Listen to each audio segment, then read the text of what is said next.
నందు ప్రియమైనటువంటి దేవుని సంగమా మీ అందరికీ కూడా ప్రభువైన యేసుక్రీస్తు నామములో శుభాభివందనాలు తెలియజేస్తున్నాను. మరి యొక్క సమయంలో కొన్ని నిమిషాలు దేవుని వాక్యాన్ని మనం ధ్యానం చేసుకుందాం. అయితే ఒక విషయం గమనించండి, ఈ యూట్యూబ్ ఛానల్ చూస్తున్నటువంటి మీరు సబ్స్క్రైబ్ చేయండి, షేర్ చేయండి, లైక్ చేయండి. ప్రాముఖ్యంగా సబ్స్క్రైబ్ చేసిన ఎడల ఈ యూట్యూబ్ ఛానల్ అనగా మేము పెట్టినటువంటి ఈ యొక్క యూట్యూబ్ డైరెక్ట్గా మీ దగ్గరికి చేరుతుంది. ఈ మెసేజ్ విని గ్రహించాలని, గ్రహించటమే కాదు తద్వారా దేవుని చిత్తమైతే మీరు దేవుని అడుగుజాడలలో నడవాలన్నదే నా యొక్క ఉద్దేశం. అది దేవుని చిత్తం కనుక ప్రియమైనటువంటి వారు ఈ విషయాన్ని గమనించి మీరు సబ్స్క్రైబ్ చేయాల్సిందిగా మనం చేస్తున్నాం. ఈ సమయంలో దేవుని మాటలు కొన్ని నిమిషాలు మనం విందాం. మరి ఆదికాండం 37వ అధ్యాయం నుంచి మనం కొన్ని మాటలు మనం చూసినట్లయితే ఇక్కడ ప్రాముఖ్యంగా మనకి ఒక వ్యక్తి కనిపిస్తారు. ఆయన ఎవరు అంటే యోసేపు. యోసేపు యొక్క చరిత్ర ఏమిటి అంటే మనం జాగ్రత్తగా ఆలోచన చేస్తే ఆయనకు ఒక పేరు పెట్టారు వాళ్ళ యొక్క అన్నదమ్ములు. ఏం పేరంటే ఈ కలలు కనేవాడు అని. కానీ తండ్రికి అల్లారు ముద్దుగా పెరిగేవాడు, నీతిగా నిజాయితీగా ఉండేటటువంటి వాడు యోసేపు. ఇక తన తల్లికి ప్రథమ పుత్రుడు రెబెకాకి, అలాగే రెండవ పుత్రుడు బెన్యామీను. అయితే బెన్యామీను గురించి కాదు కానీ అయితే మిగిలిన 10 మంది అన్నలు కూడా ఇతని కంటే పెద్దవారై ఉండి కూడా ఇతనంటే కెట్టనివారు, ఇతని మీద సనుగుకునేవారు. అయితే ఒక విషయం, యోసేపుకి ఒక కల వచ్చింది. అది ఏంటి అంటే వీళ్ళు 11 మంది అన్నదమ్ములు అంటే 12 మంది వెళ్ళారని అనుకుందాం. వెళ్ళారు, పొలంలో పనులు కోస్తూ ఉన్నారు, అవి పనులుగా కుప్పలు వేస్తూ ఉన్నారు కట్టలు కట్టి. అలాంటి టైంలో అక్కడ ఏం జరిగింది అంటే ఒక్క కట్ట మాత్రమే నిలబడింది 11వది. మిగతా కట్టలన్నీ కూడా పడిపోయి యోసేపు కట్టినటువంటి కట్టకు నమస్కారం చేస్తూ ఉన్నట్లుగా ఆ కళ వచ్చింది. ఆ కళ యోసేపు తన అన్నలైనటువంటి వారందరికీ తెలియచెప్పినప్పుడు వాళ్ళందరూ కూడా అసూయ చెందారు. ఎందుకు, ఎలాంటి అసూయ అంటే వీడు కలలో కని మనకే వ్యతిరేకంగా మాట్లాడుతూ ఉన్నాడు, మన మీద తిరుగుబాటు చేస్తున్నాడు, మన మీద లేనిపోని ఎన్ని కళ్ళబొల్లి మాటలు తండ్రికి చెప్తూ ఉన్నాడు అనేటటువంటి ఒక ఉద్దేశంతో నిమగ్నమయ్యారు మిగతా అన్నదమ్ములందరూ కూడా. అదే కళను తండ్రికి చెప్తే తండ్రి కూడా ఏమన్నాడంటే అయితే మేమందరం కూడా నీకు సాగిలు పడతామా అని చెప్పి తండ్రి కూడా కోపగించుకున్నాడు కానీ ఆ కోపాన్ని ఉంచుకోలేదు, వెంటనే తుడిచేశాడు. కానీ అన్నదమ్ములు ఏం చేశారంటే తన మీద అసూయపడి కలలు కనేవాడు వస్తున్నాడు, వీడిని ఎలాగైనా సరే చంపేయాలి ఈరోజు అని చెప్పి కక్ష కట్టారు ఈ అన్నదమ్ములందరూ కలిసి. ఇది లోకంలో చాలామంది జరుగుతూనే ఉందండి. ఈ విషయాలు మీరు కూడా గ్రహించాలి. అయితే ఇలా అనేటప్పుడు తను ఏం చేశాడంటే వచ్చాడు, వీళ్ళకి ఇవ్వవలసిన ఆహార పదార్థాలు ఇచ్చాడు. ఇచ్చిన తర్వాత అక్కడ జరిగినటువంటి విషయం ఏంటంటే అన్నదమ్ములందరూ కలిసి పదార్థాలు తీసుకున్నారా లేదనేది పక్కన పెడితే ఎలాగైనా సరే చంపేయాలనేసి ఒక నిర్ధారణకు వచ్చేసారు. అందులో ఒకే ఒక అన్న ఏమన్నాడంటే వీడిని చంపొద్దు, గోతులో తోసేద్దాం అలాగన్నారు. గోతులకు తోసేద్దారని అన్నప్పుడు అక్కడ ఏం జరిగింది అంటే అక్కడ పెద్ద గుమ్ము ఉంటే ఆ గుమ్ములకు తోసేశారు. తోసేసిన తర్వాత అన్నదమ్ములందరూ కూడా తెల్లవారులు పాపం యోసేపు బాల్యం కదా ఏడుస్తూ ఉన్నాడు, అన్నలారా నన్ను రక్షించండి, అన్నలారా నన్ను రక్షించండి. కానీ ఏ ఒక్క అన్నకి కూడా సానుభూతి కలగలేదు. చివరికి ఏం జరిగింది అనేది ఆలోచన చేస్తే అక్కడ ఇష్మాయేలు అనబడినటువంటి వారు వచ్చారు. ఐగుప్తు యొక్క ప్రజలు, ఐగుప్తులో జీవిస్తున్న ప్రజలు.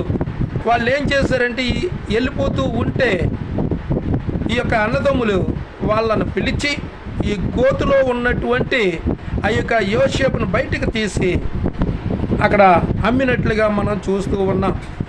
అమ్మేసిన తర్వాత వాళ్ళు తీసుకెళ్ళిపోతారు. చివరిగా అక్కడ జరిగిన సన్నివేశం ఏమిటి అంటే ఒక సమయం వచ్చింది. ఆ సమయంలో ఐగుప్తు దేశానికే ఒక ప్రధానమంత్రిగా, ఒక మాటలో చెప్పాలంటే రాజు అయిపోయాడండి. ఆయన ఏమైపోయాడు? రాజు అయిపోయాడు. ఎందుకు అంటే అక్కడ ఫరో రాజుకు వచ్చినటువంటి కలభావాన్ని తెలియపరిచిన కారణంగా ఇది ఎవరికైనా సాధ్యమా అని ఆ యొక్క ఫరో రాజు అడిగినప్పుడు సాధ్యమవుద్ది మీరు తలంచుకుంటారు అనేసి అంటే ఇటువంటి దైవభక్తి కలిగినటువంటి వాడు, దైవ జ్ఞానము కలిగినటువంటి లోకంలో మనం ఎంత వెతికినా దొరుకునా అని చెప్పి ఒక ఆలోచన చేసి ఏం చేశారంటే మరి ఐగుప్తులో ప్రధానమంత్రిగా, అంటే ఒక మాటలో చెప్పాలంటే రాజు కన్నా పెద్ద హోదాలో అక్కడ నిలవబెట్టడానికి మరి దేవుడు ఎంత సహాయం చేసినట్లుగా మనకి కనిపిస్తూ ఉంది.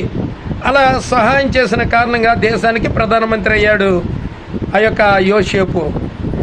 ప్రధానమంత్రి అయిన తర్వాత కరువు రానే వచ్చింది. ధాన్యాగారంలో ధాన్యం నిండుతూ ఉన్నాయి. కరువు ప్రవేశించింది.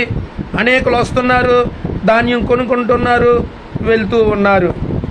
అలా వెళ్తూ ఉన్నప్పుడు ఈ కనాను దేశంలో ఉన్నటువంటి యాకోబు కుమారులైనటువంటి 10 మంది అన్నదమ్ములు వీళ్ళందరూ కలిసి ఈ కరువు గురించి వినినప్పుడు, అయితే ఐగుప్తులో మనకి ఆహార ధాన్యాలు దొరుకుతూ ఉన్నాయి, మనం అక్కడికి వెళ్ళి తెచ్చుకుందాం అని ఒక ఆలోచన చేసుకొని ఏం చేశారంటే ఆహార ధాన్యాల కోసం ఈ 10 మంది అన్నదమ్ములు వెళ్ళారు. వెళ్ళినప్పుడు అక్కడ ఏం జరిగిందంటే ఒక అన్నను ఉంచుకొని మిగతా వారిని పంపించాడు. ఎవరు? యోసేపు. అయితే అక్కడ జరిగిన విశేషం ఏంటంటే బెన్యామీనుని తీసుకొని రమ్మనమని చెప్పాడు. బెంజమిన్ ఉంచుకున్నాడు, బెన్యామీను తీసుకురమ్మన్నాడు.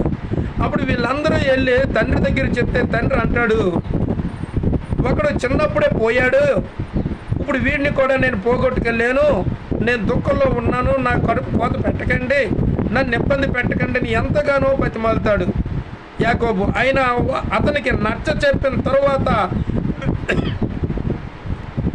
బెన్యామీన్ని తీసుకుని వెళ్తారు. వెళ్ళిన తర్వాత అక్కడ ఏం జరిగింది అంటే యోసేపు బెన్యామీన్ని చూశాడు, వీళ్ళందరినీ చూశాడు.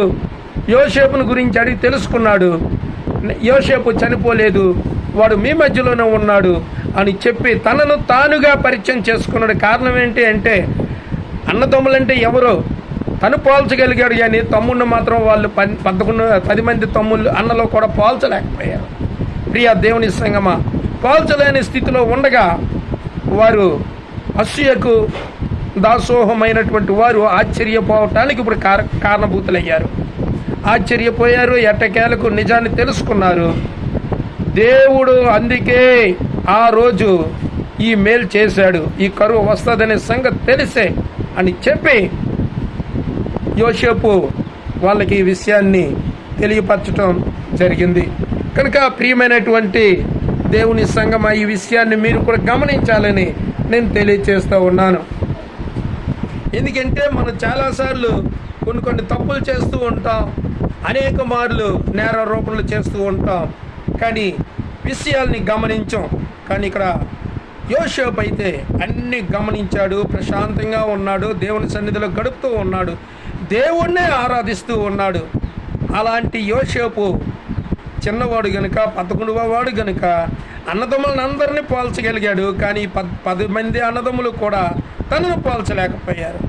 చివరికి బెన్యామీను కూడా ముందుగా పోల్చలేకపోయాడు. కానీ మరి యోసేపు చెప్పిన తర్వాత నువ్వు యోసేపు కదా అన్నాడు. అంతవరకు తను కూడా పోల్చలేకపోయాడు. ఏది ఏమైనప్పటికీ కూడా దేవుని చిత్తాన్ని పెట్టి అక్కడ వాస్తవాలు గుర్తించడం జరిగింది. ఆ వాస్తవాన్ని అనుసరించి అటు తల్లిని, తండ్రిని, అన్నదమ్ములను అందరినీ కూడా ఆ యొక్క ఐగుప్తులో ఉంచడానికి కారణభూతుడయ్యాడు యోసేపు. కనుక ప్రియమైనటువంటి వారులారా, ఒక దర్శనం వచ్చినా, ఒక కళ వచ్చినా ఆ భావాన్ని ఎరిగేవారిగా, గుర్తించేవారిగా, తెలుసుకునేవారిగా, వినయ విధేయతలు కలిగి ఉండేవారిగా మీరు ఉండాలని తెలియచేస్తూ యోసేపు వలె దీవించబడాలని, ఆశీర్వదించబడాలని కోరుకుంటూ ఈ మాటలు నేను ముగిస్తూ ఉన్నాను. దేవుడి మాటలు దీవించి ఆశీర్వదించునుగాక. Amen, amen, amen. దేవుడు మిమ్మల్ని అందరినీ దీవించునుగాక. ఆమెన్.